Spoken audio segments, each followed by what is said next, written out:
Em 1950, dois jovens, Jim Elliot e Peter Fleming, chegaram no Equador como missionários, onde encontraram os velhos amigos de Jim, Ed McCallie e Roger Youderian, missionários junto aos índios caçadores de cabeças, e Nate Sand, o piloto missionário. Os amigos se uniram por um objetivo: fazer contato com uma tribo selvagem que ninguém contactara, que era conhecida por ser hostil com intrusos. O filho de Nate Sand, Steve, nasceu no Equador e relembra o evento que foi uma das mais impressionantes aventuras humanas de fé cristã, obediência, coragem e amor incondicional. Entrevista com Steve Sand. Meu nome é Steve Sand. Eu tenho um nome tribal, Babi. E eu nasci e cresci no Equador porque meus pais foram missionários. E meu pai, na verdade, foi um dos 5 missionários que foram mortos por um grupo de índios chamados Waorani, embora no passado fossem chamados de Aucas, o que quer dizer selvagens nus. E os chamavam assim porque matavam todos que entravam no seu território. E eles vivem sem roupas, então daí vem os selvagens nus, Auca. O verdadeiro nome é Waorani. Acham que mudaram o nome. Na verdade, não mudaram. Sempre foi Waorani. Wau é uma pessoa real, de verdade. E Ani significa o grupo. Então, um grupo de pessoas reais. Os Waorani, por outro lado, chamam os estrangeiros, todos os intrusos, Kouri, ou seja, estranho. E o que parecem não entender é que para as pessoas de fora é fácil dizer que Pablo e Pedro foram assassinados pelos Waorani, esses terríveis Aucas, mas o que não falaram é que antes que Pedro fosse morto pelos Aucas, ele revidou e acertou 2 deles com a escopeta e os matou. Então 2 Waorani foram mortos pelos intrusos. E havia um conceito de que os intrusos eram pessoas que matavam. Sempre que viam alguém, simplesmente os matavam. Porque sempre que vissem os Aucas, eles os matariam. A pergunta que permanece é: sabendo que os Aucas não suportavam intrusos, por que esses homens, que na maioria eram casados e tinham filhos, arriscaram a vida para fazer contato com eles? Muitos me perguntam por que meu pai e seus 4 amigos que morreram foram para o Equador mesmo assim.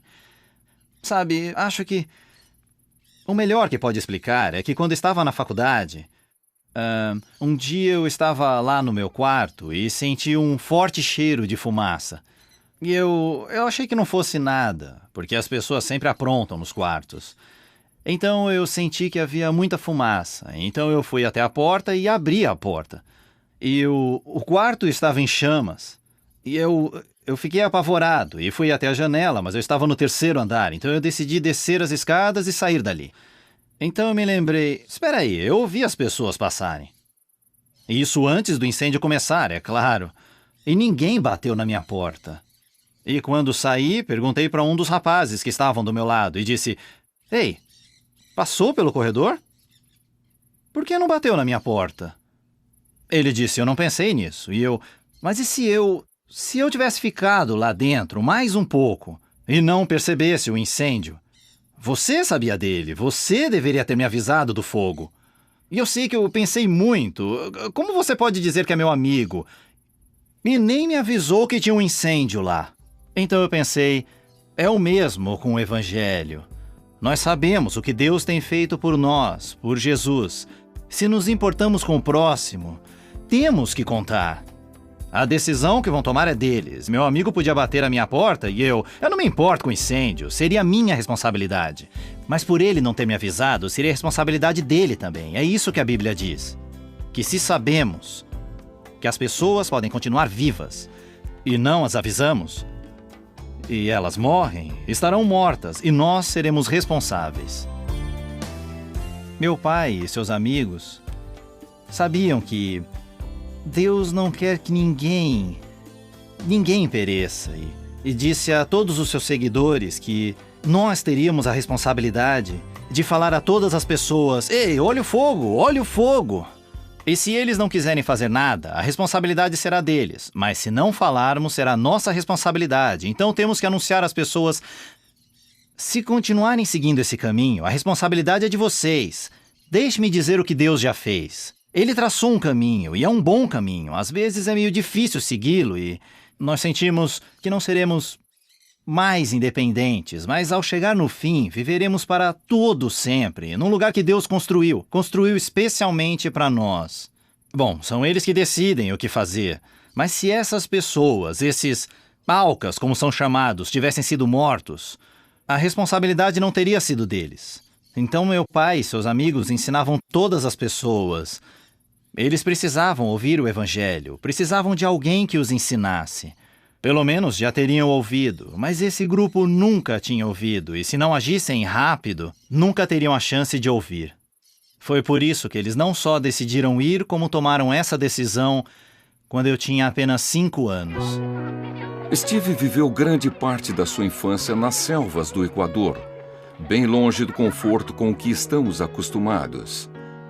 Podemos imaginar que foi privado de muitas coisas que as crianças normalmente têm. A minha vida quando criança era bem diferente dessa aqui. Vivíamos lá na divisa da selva, mas na divisa dela com a Cordilheira dos Andes de um lado e o imenso Rio Amazonas do outro, que ia de onde estávamos para toda a América do Sul.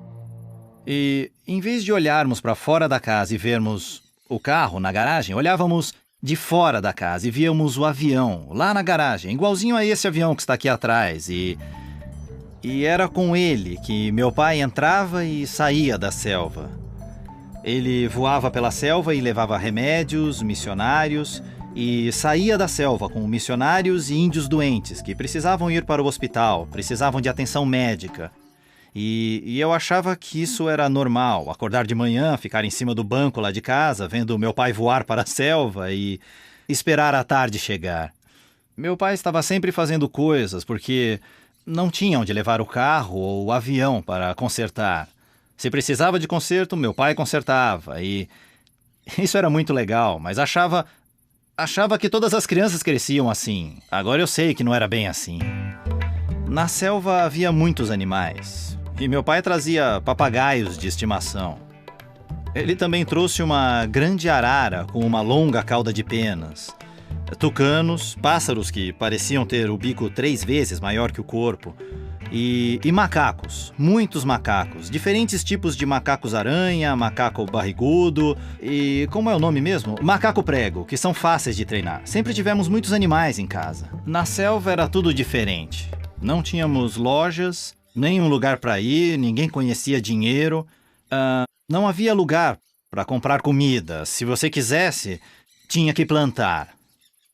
Tínhamos mandioca e aquele tipo de banana para cozinhar e também amendoim, mas para carne tínhamos um imenso departamento. Mas era tudo selvagem, você tinha que ir caçar, então tínhamos porco do mato, veados, essas coisas, e peixes, e macacos e pássaros para comer, e isso que chamávamos de acampar ou caçar era a maior aventura por aqui. Era assim que vivíamos, e é assim que ainda vivemos hoje. Ainda não temos loja nem lugar para comprar comida. É por isso que chamam todos de caçadores-colhedores. Porque se você quer comer, coisa que todos por lá gostam de fazer, ou você tem que colher na selva, ou você tem que caçar. A minha infância foi tudo menos chata. Não. Para mim foi como viver na Disney World, mas em vez de ter os guias, nós mesmos organizávamos os passeios. Não, eu vivi bastante nos Estados Unidos e no Equador. Eu nunca trocaria. Tinham coisas legais aqui nos Estados Unidos. O beisebol e também cinema e, além disso, vídeos e tal, mas lá você vive de verdade. Em um voo sobre a selva, descobriram uma aldeia dos Alcas. Os missionários ficaram muito felizes e começaram a voar com frequência e jogar presentes da mesma forma que Nate Sant havia feito com os outros missionários. Pouco a pouco, os Alcas começaram a responder. E logo em seguida acamparam perto da aldeia dos Alcas, numa praia que chamaram de Palm Beach. Alguns dias depois, em uma sexta-feira, os homens receberam a visita de 3 Alcas, 2 mulheres e um homem. Os missionários ficaram felizes com o encontro e esperaram que os visitantes voltassem no dia seguinte. Infelizmente, não voltaram. Mas quando voltaram no domingo, acabou sendo uma visita nada amigável. Jim Elliot, Nate Sand, Ed McCauley, Pete Fleming e Roger Youderian foram mortos pelos Alcas, que acharam que os missionários iam atacar. Depois das mortes, suas esposas corajosamente decidiram continuar o trabalho no Equador. O que realmente confunde as pessoas é que depois que mataram meu pai, Jim, Pete, Roger e Ed, porque minha tia, a irmã do meu pai, e a tia Betty, esposa de Jim Elliot, por que elas quiseram ir lá viver com aquelas pessoas? Bom, eu já ouvia a minha mãe e as outras viúvas dizerem que não é porque os maridos delas foram mortos que Deus não amava aquelas pessoas e receberam o mesmo chamado, Deus as guiando como se seus maridos estivessem vivos, para entrar em contato com essas pessoas. Elas ainda queriam que essas pessoas soubessem que Deus as amava e que tinham um bom caminho. Mas a pergunta era como elas iam entrar. Já tinham mostrado que matariam qualquer um de fora, mesmo vendo que eram amigáveis. Mas Deus realmente abriu uma porta e Ele mandou 2 mulheres saírem da tribo, que estavam tão cansadas de viver sob a ameaça de morte o tempo todo, que decidiram acabar com isso e ir embora, deixando os estrangeiros matá-las. E chegaram em uma clareira, onde mulheres Quichua lavavam roupas. E as mulheres Quichua gritaram, "Alcas!" E quando os maridos delas ouviram isso, foram pegar as armas, mas as mulheres perceberam que eram só mulheres e ficaram curiosas. Quando os homens voltaram com as armas, as mulheres Quichua cercaram as mulheres Alcas, como eram chamadas, e não deixaram matá-las. Estavam curiosas, queriam descobrir por que tinham saído. E então a tia Betty estava passando por aquela parte da selva. Ela estava passando por lá e alguém disse, "Sabe a senhora Betty, que teve o marido morto por esse povo, está aqui perto, em Arahuno. Vamos chamá-la." Então foram e falaram para Betty na língua deles. Eles disseram, "Ei, 2 mulheres Alcas acabaram de sair da selva. Quer conhecê-las?" E tia Betty disse, "Claro." Quando Elizabeth Elliot, também conhecida como Betty, conheceu as mulheres, não conseguiu se comunicar com elas. Ela decidiu levar as mulheres Alcas para falar com Dayuma, que tinha escapado da tribo dos Alcas alguns anos antes e agora vivia com Raquel Sant, irmã de Nate. Quando as mulheres viram Dayuma, ficaram muito surpresas. Dayuma era a sobrinha delas e achavam que havia sido morta pelos estrangeiros há muitos anos. Elas tinham muitas perguntas para Dayuma. E então falaram, "Você ainda está viva, Dayuma? Achamos que eles tinham matado e comido você há muito tempo. Como é que você está viva aqui esse tempo todo sem que matem você?" Respondeu, "Alguns matam as pessoas, mas outros estrangeiros não matam." Então as Alcas disseram, "Se isso é possível, temos que voltar lá e dizer ao nosso povo que é possível viver em paz." Disseram, "Dayuma, você volta com a gente. Quando virem você viva, vão acreditar que alguns estrangeiros não matam o Aurani." E disseram, "Depois, quando entenderem, nós voltamos e levamos as 2 estrangeiras lá. Nemo, Estrela, como chamavam a tia Raquel, e Gicari, Pica-Pau, como chamavam a tia Betty. Nós vamos sair e levar você para lá." Então as 3 foram lá e pararam em um lugar, e Dayuma sabia que poderiam matá-la também, porque ficou muito tempo fora. Ela disse, "Eu vou ficar aqui. Vocês chamam as pessoas e falem para elas virem aqui me ver." Porque sabia que só as pessoas que iriam querer vê-la andariam por um caminho tão longo. Então esperou lá e alguns membros de sua família vieram imediatamente, e outros começaram a aparecer. E ela começou a dizer, "Gente, sabem por que não morri? Porque lá fora algumas pessoas, alguns deles seguem o caminho de Deus. Sabem ler pequenas marcas em uma madeira bem fina, igual quando fugimos de assassinos e a família tem que se separar. E E o pai faz suas marcas para que o resto possa seguir seus passos. O Ayuni é também como um pai, e ele mandou o seu filho, que marcou o seu caminho. Agora eles sabem como ler esses sinais, então sabem seguir o caminho de Deus. Então ela disse, o Ayuni, o Criador, agora eu sei quem ele é. E então falou sobre isso, e eles começaram a perguntar. Logo ela não tinha mais respostas e disse, eu não sei mais, mas se prometerem não matá-la, eu vou trazer a minha irmã, Nemo, que é estrangeira e tem pele branca. Eu trago ela aqui e ela vai responder às suas perguntas. Mas só se prometerem não matá-la. E disse, tem uma outra estrangeira, ela é bem alta. E ela é esposa de um dos homens que mataram. E disse, ela também anda pelo caminho de Deus. Mas não fala a nossa língua. Ela fala a língua da outra moça. Ela fala a língua dos Quichua. Mas vivendo aqui, ela aprende. Mas terão que prometer não matá-las. Então disseram, está bem, tragam-nas. Se gostarmos, não vamos matá-las. E elas poderão ensinar. Então as 3 mulheres e mais um monte de outros jovens e crianças saíram e foram com bastante cautela até Arahuno, onde tia Raquel e Betty estavam esperando. Disseram, eles não vão matar vocês, venham com a gente. Então foram e minha tia foi morar. A tia Betty e tia Raquel foram morar com eles.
Minha tia queria alguém para fazer companhia para ela. Mesmo amando os Waurani e sua companhia, ela queria ter a sua família com ela. Então me convidou para ir para lá. Eu tinha que ficar indo e voltando por causa da escola. E então eu fui para lá. E ela era minha tia, era minha bara, era minha mãe. Então ela levou seu filho e os Waurani me aceitaram daquele jeito.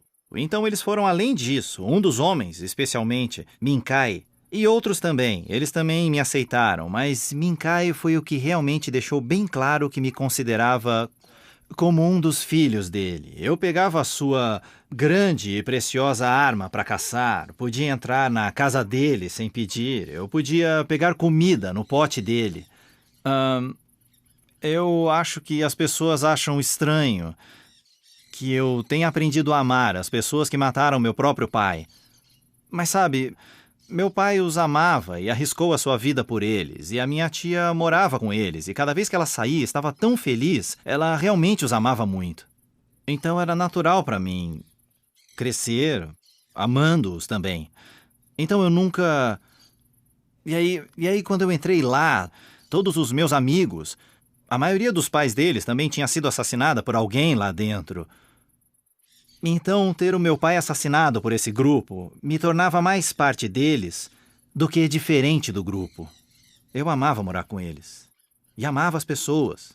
E ainda amo. A tia Betty ficou por uns anos e voltou para os Estados Unidos e Deus a usou em programas de rádio e ela escreveu livros, mas minha tia ficou com eles até morrer de câncer em 1994. Ela ficou com os Waurani, morou com eles, trabalhou com eles. Ela realmente fez parte da tribo. Apesar de ser uma irlandesa de pele rosada, ela não parecia muito com os Waurani, mas aprendeu bem a língua deles. E ela começou a traduzir o que Deus entalhou ou deixou marcado. Sabe, na língua deles. Ela começou a traduzir para como eles falavam, então os Waurani finalmente poderiam aprender a ver as marcas de Deus sozinhos. Os Aucas não tinham uma linguagem escrita e não tinham um conceito de Deus. Ninguém poderia imaginar o desafio que foi para Raquel e Elizabeth apresentar o Evangelho a eles. Sabe, além de aprender a linguagem para se comunicar com as pessoas, também precisa entender a cultura deles. Por exemplo, quando Minkai veio para cá, a pergunta que ele queria fazer a todos era: onde consegue comida? As pessoas olhavam para mim e não entendiam. Pegamos no mercado, é isso que quer saber? Dizia, acho que não. Ou então, se pegamos da geladeira, e eu dizia, não, não é isso que ele quer saber também. E eles não conseguiam entender a pergunta. Agora, para Minkai, no seu mundo, quando ele pergunta, onde você consegue comida? Eles dizem, a da Genga está carregada de fruta chonta, é lá que pegamos. Então ele vai lá, pega a comida, ou então dizem, agora o rio está abaixo, vamos pegar peixes. Então é isso. O que ele quer dizer é, estou com fome, onde tem comida? Mas quando ele perguntava, os daqui não entendiam. Então, não são só as palavras que você usa, mas também é o contexto do que chamamos de cultura. É preciso entender. Então, por exemplo, alguém vai lá e diz, Deus mandou Jesus vir aqui para morrer na cruz por nós, para que, pagando por nossos pecados, não tenhamos que fazer isso e possamos morar com Deus no céu. Isso seria bem diferente com eles. Primeiro, eles têm uma palavra que é mais para Criador que para Deus, mas não tem, de fato, o conceito de Deus ter um filho. Então, precisaria dizer, Wanyuni, o Criador, tem um filho e o mandou para cá. Ele veio e marcou o caminho de Wanyuni, o Criador. Então, se nós decidirmos não seguir nosso próprio caminho, e sim este caminho, e escapar por esse caminho como escapam dos assassinos, vamos chegar à casa de Deus, a casa que Ele mesmo criou para nós vivermos com Ele felizes para sempre, Oneri. Como muitas coisas na vida, podemos tornar as coisas muito complicadas mesmo. Também existem casos nos quais entender a relação com Deus e o seu amor por nós pode ser muito, muito complicado. Mas sabe, a ideia básica de um Deus que nos ama, como um Pai Celeste, qualquer um entende isso, em todas as culturas. As pessoas entendem o que é um pai e entendem que um pai quer que seus filhos cresçam, quer proteger os seus filhos, suprir, construir uma casa para eles. Pode ser uma casa no meio da selva, ou pode ser uma plataforma na praia, perto da costa, ou aqui, pode até ser uma bela mansão. Mas é isso que os pais fazem. O conceito básico de que Deus nos ama, que Ele quer que fiquemos com Ele e que para isso precisamos ser obedientes a Ele, são coisas que qualquer um entende. E os Waorani expressam isso de outra forma. Sabe, seguir a Deus... Dizemos, eu sigo a Deus. As pessoas entendem. Os Waorani diriam, sou um seguidor de Deus, ou eu vou atrás de Deus. Wanyuni Ponenga e Mopa. O Criador está sendo seguido por mim, esse sou eu. Assim entenderiam. Falam de um jeito diferente, mas todo mundo pode entender. A ideia de que, se andarmos nosso próprio caminho na vida, no fim... nós seremos responsáveis pelo nosso destino. Mas andando no caminho de Deus, chegando ao fim, estaremos com Ele. Em 1994, Raquel Sant morreu. Ela viveu e trabalhou entre os Waorani por quase 40 anos. Ela traduziu a Bíblia para a língua deles e os ensinou a ler e a entender. Os Waorani sentiram saudades e pediram ajuda a Steve Sant. Quando a tia Raquel morreu, os Waorani disseram, Babi, agora Estrela morreu. Nós achamos que deveria morar com a gente. Traga sua esposa e seus Wininani, seus filhos. Pensei, uau, o que eu vou fazer? Minha esposa cresceu em Minnesota e já morou no Equador, mas isso foi na cidade, não na selva. E não só numa selva, com uma vila, mas na selva. Onde eles nos chamaram, não tinha vila. Onde íamos viver, não tinha pista aérea, não tinha nada. Não tinha jardins, nada. E eu não sabia como seria isso, e isso assustou minha esposa. E depois, quando ela percebeu que os Waorani queriam muito, muito que nós fôssemos para lá, havia as petrolíferas, os ambientalistas, até os outros cristãos que queriam ir para lá e queriam as coisas que os Waorani tinham, as riquezas, o petróleo, o direito às terras. Eles se sentiam ameaçados. Então, Jenny pensou como eu, Deus quer que vamos, então esperei para ver como os Waorani a tratariam. E aí perceberam que, apesar de ter uma ótima casa, tinha decidido ir morar com eles e ser um deles. Eles gostaram dela, a chamaram Oninkamo, que acho que vem da palavra Oni, que quer dizer fio, e a Jenny adorou isso, porque estavam dizendo que ela era magra. Então, todos os Waorani querem ser fortes, quer dizer que Jenny gostava do fato de a acharem muito magra. E sabe que nos traziam comida o tempo todo. Alguém vinha caminhando até a nossa casinha com umas madeiras num quadro e uma pequena lona. Aí eles jogavam um grande traseiro de porco em cima da nossa mesa. E Jenny viu isso e olhou para mim como... E o que eu faço com isso? Tinha pedaços para todos os lados, tinha sangue escorrendo pela madeira e a nossa comida ali. Mas uma mulher Waorani viu a cena e imaginou... Não sei como é que ela consegue comida fora daqui, mas não sabe o que fazer com isso. Então, cada vez que alguém trazia peixe fresco com as tripas de fora, eles simplesmente jogavam. Marga, então, pegava o peixe, ia para o rio e limpava. Aos poucos, ensinou Jenny a fazer isso também. Ela ensinou Jenny e nossa filha Stephanie a fazerem um jardim e eles amavam a Jenny.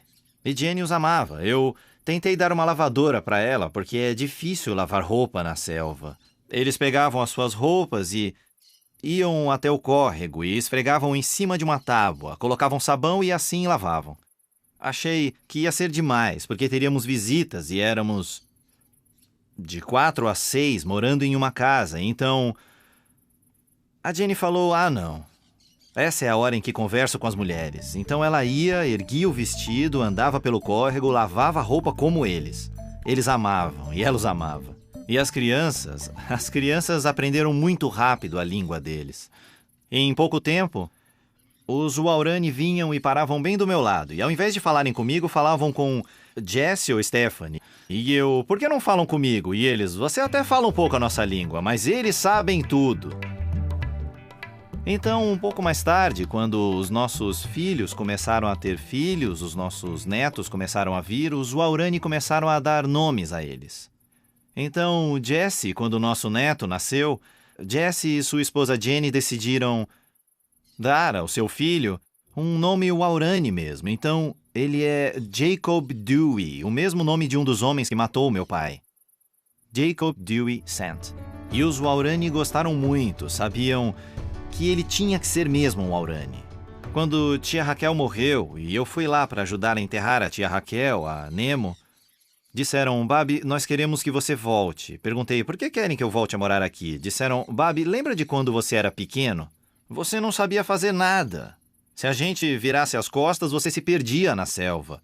Não sabia qual cobra tinha veneno, não sabia que não podia colocar as mãos nas árvores que tinham seiva venenosa. Eles disseram, você não sabia de nada, não sabia nem fazer veneno para pôr nos dardos, não sabia nem atirar zarabatana. Disseram, como aprendeu a fazer essas coisas? Nós que te ensinamos, por isso aprendeu. Disseram, Babi, os estrangeiros por anos e anos, sempre vieram ao nosso território e nos trouxeram remédios. E eles consertaram nossa carne, o nosso corpo, quando ficamos doentes. E disseram, e também tem seus aviões, tem seus rádios. Disseram, Babi, mas nunca nos ensinaram a fazer isso. E mais, como te ensinamos quando era menino, precisa voltar e morar com a gente, nos ensinar as coisas que só os estrangeiros sabem fazer. E disseram para nós mesmos darmos remédio e consertar os nossos dentes. E quando fizermos isso, vão nos valorizar e nós mesmos ensinaremos a eles a andar no caminho de Deus. Então começamos a pensar como ensinar alguém que não sabe nem ler e escrever a ser um dentista.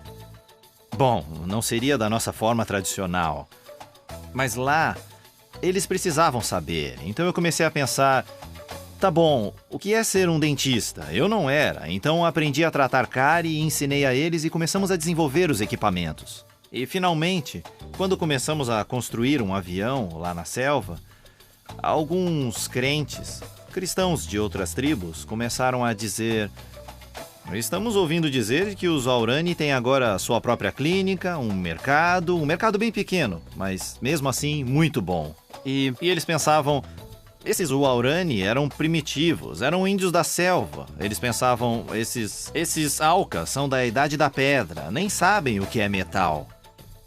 Então disse, é verdade, eles têm tudo isso. E eles, ficamos sabendo que eles até arrumam os próprios dentes. Eu disse, verdade? Que coisa! Disseram, ouvimos uma coisa que ninguém pode acreditar. Ouvimos que eles estão construindo o próprio avião. Como isso pode ser possível? Eu disse, é verdade, querem ver? E então, quando viram que os Waorani e eu estávamos construindo o avião, como esse aqui que temos no hangar, disseram, se eles conseguem, se eles que eram tão primitivos podem, por que nós não fazemos? Eu disse, vocês podem. Perguntaram, vai nos ensinar também? E eu disse, não posso, porque eu estou ensinando os Waorani. E os Waorani, quando foram embora tristes, os Waorani disseram, por que acha bom a gente aprender essas coisas para ajudar o nosso povo e ensinar o caminho de Deus, mas para o outro povo fala bah, fala não. Eu disse, eu não disse não para eles, mas que estava ocupado com vocês. Não queremos que faça isso sozinho, mas nos ensine para que possamos ensinar todos os outros. Como nós. E então fundamos o SETI. E essa é uma das principais bases de operações daqui. Seu nome é Centro de Educação e Tecnologia Indígena. Pegamos coisas que as pessoas descartam no dia a dia. Comunicação, telefones, rádios, televisões, tudo isso. Nós pegamos e tentamos descobrir como os Waorani e outros índios podem se comunicar. O dentista daqui tem um consultório enorme com compressor lá embaixo. Ele conta com eletricidade que vem da cidade. Bem, ele tem tudo isso e nós temos carros para chegar aos consultórios, mas os Waorani não têm isso. Tentamos descobrir o que é preciso para terem uma sala de dentista. Precisa ser algo que se possa levar nas costas, que não precise de eletricidade, a não ser a captada pelo sol. É isso que fazemos no SETI. E agora, os Waorani e os outros índios estão começando a aprender isso para o seu povo. Era isso que os Waorani tinham me pedido para fazer. Então, nos últimos 10 anos da minha vida, eu estive trabalhando nisso pelos Waorani e outros povos. Quando os missionários conheceram os Waorani, eles não tinham nenhum contato com o mundo exterior. Recentemente, alguns da tribo tiveram a oportunidade de viajar para outros países. Nem precisa dizer, o que viram era totalmente diferente do que conheciam. Os Waorani vivem em um mundo, como disse, completamente diferente do nosso. Mas alguns dos Waorani vieram para cá, apenas alguns, entre eles o Minkai, o homem que me adotou. E quando chegou aqui, ficou fascinado com... Tinha porta em todo lugar, tinha janelas e vidros. Uma das coisas que deixou Minkai mais fascinado foi como conseguir comida. Ele não via ninguém plantando nada e ninguém parecia ter armas, arabatanas, nem nada para caçar. E ele queria saber como... E eu disse, vou mostrar como conseguimos comida. Então eu levei a um mercado e disse, é assim que nós conseguimos. Uau! Ele disse, e para quem é essa comida? Tem um monte de verduras e frutas e em cada pote ele queria olhar e saber o que é isso, o que tem nessa lata, o que tem nesse pote. E eu comecei a mostrar que tinha fotos do lado de fora, que aquilo era milho prensado, que a gente coloca leite, açúcar e come de manhã. E ele disse, uau, isso é legal mesmo. E perguntou, e é de qualquer um? E eu disse, claro, qualquer um pode vir aqui. E quando ele voltou para a selva, eles perguntaram, onde conseguem comida? Ele disse, deixe-me falar sobre isso. Vocês queriam saber por que eram grandes e gordos? Eu vou dizer por quê. Eles não plantam e não caçam. Perguntaram de onde vem a comida. Ele disse, eles têm enormes casas de comida e vão até lá e as pessoas são tão legais que te dão uma coisinha que é como um carro, com um pequeno iatoca, com rodinhas nele. E é só você entrar lá e pegar tudo o que você quiser. E disse, a única coisa que você tem que fazer quando for sair de lá é passar por um lugar bem estreito. E mais, passando por lá, tem esses jovens, geralmente moças, que olham para você bem sério. E disse, eu só dei um sorriso bem grande e quando sorri, eles não aguentam e começam a sorrir também. Aí quando eles sorriem de volta, você pode pegar toda a comida e comer feliz para sempre. Disseram, sério? Eu disse, bem, gente, não é tão fácil assim. E pensei, eu preciso explicar que primeiro tem que pagar. Mas eu não tinha dinheiro comigo, então peguei um cartão de crédito e disse, você tem que dar uma coisa dessas para eles. E Minkai disse, não se preocupem. Eles só olham e depois devolvem para você. Um dia, quando estávamos lá, fomos assistir a um jogo de futebol. Ao chegar, Minkai perguntou, o que fazemos aqui? E olhava em volta e via todas as cores. Era jogo do St. Louis e ele não percebia que aquilo era tudo gente. E, de repente, ele percebeu, isso é tudo gente? Eu nunca tinha visto tanta gente. 80 mil pessoas. Disse, Babi, por que todos estão aqui? Eu disse, é aqui que eles jogam com aquela bola, que é pontuda, sabe? E ele, Babi, o que eles vão fazer? Viu algumas jogadas e disse, uau, esses caras têm muita raiva, não? Eles correm contra os outros, jogam os outros no chão e... Mas aí se arrependem e ajudam o outro a se levantar. E eu disse, Minkai, tem dois grupos lá. Veja, os que estão de branco com a roupa branca e os outros estão de... Acho que era dourada, acho que eram os Dallas Cowboys. E eu disse, bem... Essas pessoas querem pegar essa bola e fazer chegar até aquele lugar azul, lá naquele lado. Mas os de branco, eles querem pegar a bola e querem correr até lá. E quando conseguem pôr a bola na parte azul, aí nós pulamos e gritamos e ficamos felizes. E ele perguntou, por que ficam felizes? Eu não sei, mas é o que fazemos. Fomos convidados pelo quarterback do St. Louis para o jogo. Estávamos com sua família e sua mãe estava bem atrás de nós. Em um lugar realmente muito bom, com comida e tudo. E os Cowboys deram um passe e um dos Cowboys pegou a bola e correu para a end zone. E Minkai olhou e disse, ok, e pulou bem alto e começou a gritar, ei, ei, ei, vamos! E eu disse, não, Minkai, porque eu vi a mãe do quarterback bem atrás da gente. E ela disse, o quê?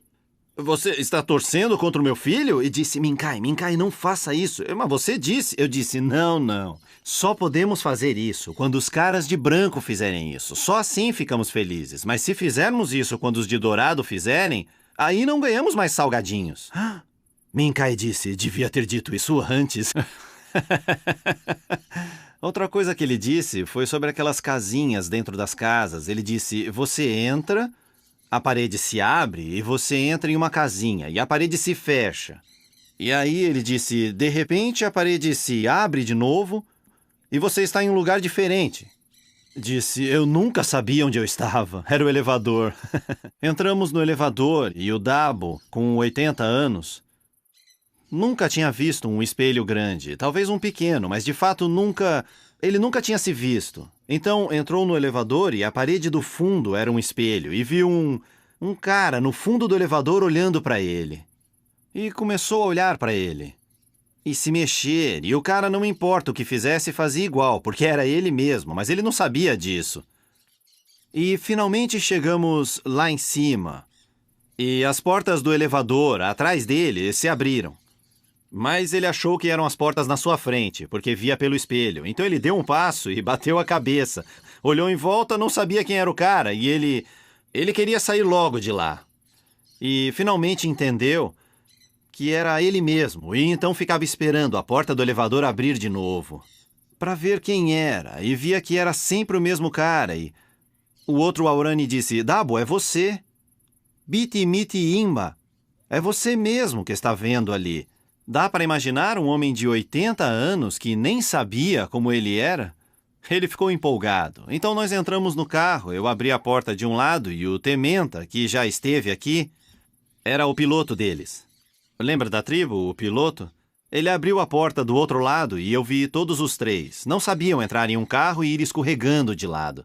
Então eles se abaixaram e subiram no carro. Eu liguei o motor e estava pronto para sair, mas eu olhei no retrovisor e eles não estavam lá. Eu pensei, eles entraram no carro. Olhei e estavam todos do outro lado. Entraram por um lado e saíram pelo outro. Sorriram para mim. Olha, conseguimos. Conseguimos atravessar. E eu, não. Tem que entrar no carro e ficar nele. Então os vi entrando e se sentaram. Quando saí, uma pessoa na calçada acenava.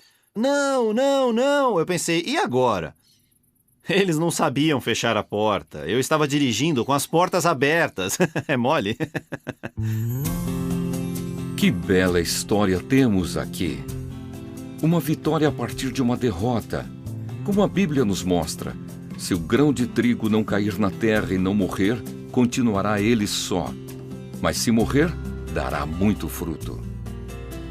Jim Elliot, Nate Saint, Ed McCallie, Pete Fleming e Roger Youderian deram suas vidas para trazer a palavra de Deus à tribo Waorani. Sabe, não é a história de 5 missionários heróis. É uma história sobre missionários heróis, mas uma história sobre 10 missionários heróis. 5 homens e suas esposas. E depois seus filhos, que também continuaram seguindo a Deus. Mas esse é um lado da história. Do outro lado da história tem esse povo que... Eu sei que parece que fizeram algo terrível, e foi terrível mesmo. Mas, por toda a Bíblia, temos exemplos de como Paulo, que ajudou a matar Estevão, cujo nome eu carrego.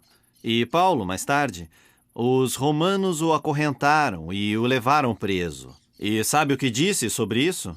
Bem, todos acham isso terrível. Mas o que o homem faz para o mal, Deus usa para o bem. E foi isso que Deus fez com a morte do meu pai e dos outros. Eu digo, seu papel foi bem pequeno. Mas as 5 esposas seguiram em frente e nenhuma delas odiou os Waorani e nem guardou rancor pelo que Deus fez. Todas elas foram grandes heroínas da fé, prosseguindo, ainda acreditando em Deus e dispostas a aceitar o que Deus determinou.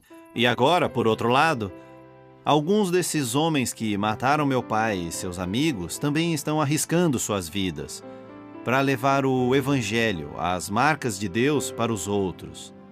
Quando meu pai foi morto, faltavam poucos dias para os meus 5 anos. E meu pai era meu herói. Ia me ensinar a pilotar, e assim que aprendesse a nadar, ia me levar para a selva com ele, e eu mal podia esperar. Sabe, eu o seguia por todos os lugares. Mas um dia minha mãe me disse que meu pai não voltaria nunca mais para ficar com a gente, e isso foi antes de eu saber que existia o divórcio, e eu entendi na hora que meu pai tinha morrido. De fato, minha mãe me contou que os Alcas que meu pai, tio Jim, tio Pete, tio Ed e tio Roger foram contatar, mataram papai. E que em vez de voltar, ele ia morar com Jesus. E uau, era legal, porque era o que meu pai e minha mãe queriam.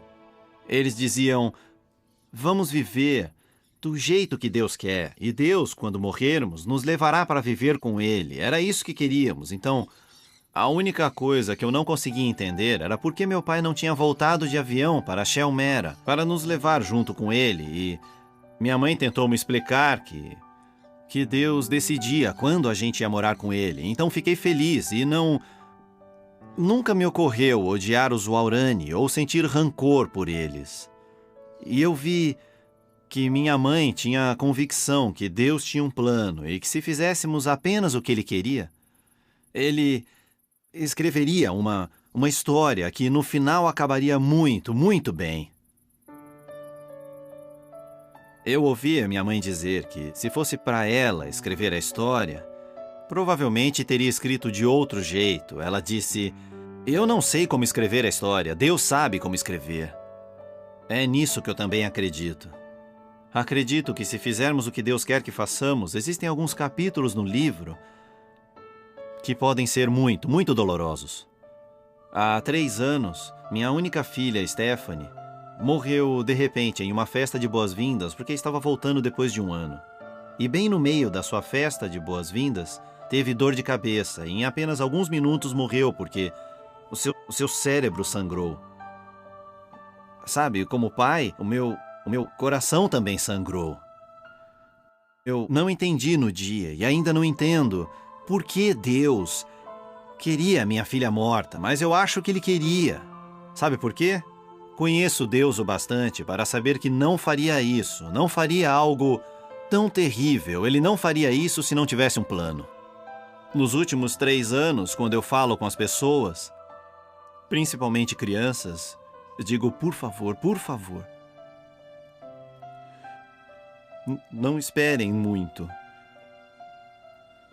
pois nunca sabemos o quanto vamos viver. Não esperem crescer e nem ficarem velhos. Comecem a fazer o que Deus quer agora mesmo, para que Ele escreva a história com suas vidas. E eu sei, os capítulos podem ser duros, mas Deus promete e Ele é fiel.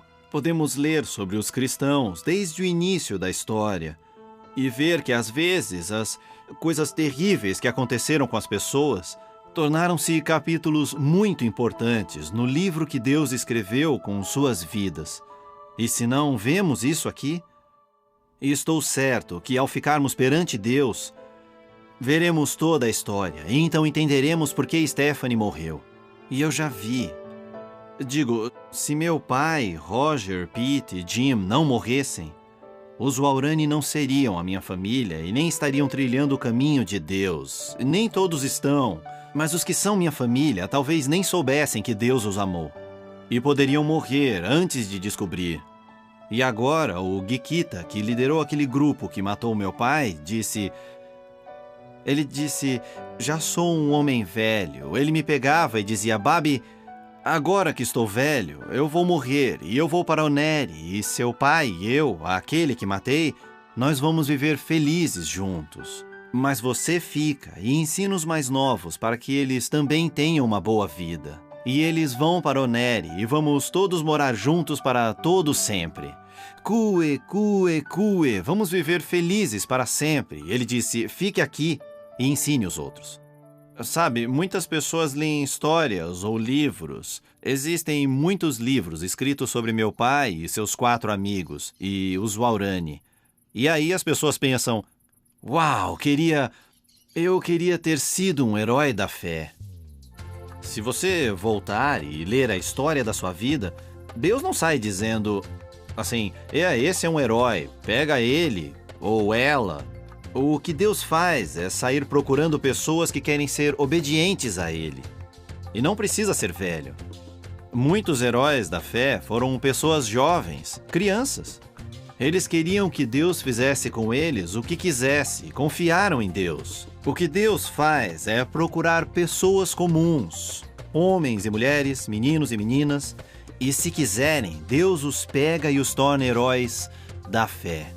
Livros são escritos sobre alguns deles, mas existem milhares e milhares de outros heróis da fé que nós não conhecemos. Quando chegarmos ao céu, é que vamos descobrir. Mães e pais que criaram suas crianças no caminho de Deus. Crianças dispostas a serem testemunhas em suas próprias escolas e fazerem a vontade de Deus. Esses são os heróis da fé. Não são os que fazem coisas grandiosas. Deus é grande, não precisa de coisas grandiosas. Ele só quer que o amemos em troca e sejamos obedientes a Ele. Ele é um pai que ama e que quer que sejamos amorosos, filhos obedientes. E se formos, nós também poderemos ser heróis da fé.